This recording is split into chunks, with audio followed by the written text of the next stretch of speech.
تعالوا نشوف جامعة فلوريدا قالت ايه.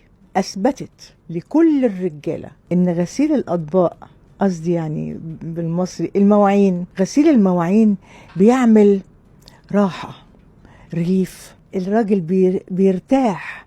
تخيل نفسك وانت جاي من الشغل تعبان قوي وعندك مليون حاجة في دماغك، تخش تلاقي المواعين لغاية هنا كده، يا وتروح داخل مشمر وتبتدي بقى تغسل المواعين وتصفر او تسمع مزيكا او هما بقى بيقولوا لك الجماعه اللي هم الدكاتره الكبار في جامعه فلوريدا، قالوا لك ابتدي دلوقتي لو انت ما بتعملش العاده دي، ابتدي ان انت تتعود لما ترجع من الشغل خش على المواعين. ايوه، خش على المواعين. البلاد المتقدمه عندهم حاجه في القوانين. تخيلوا ان في بلاد لو انت مثلا عرقان وريحه العرق طلعت،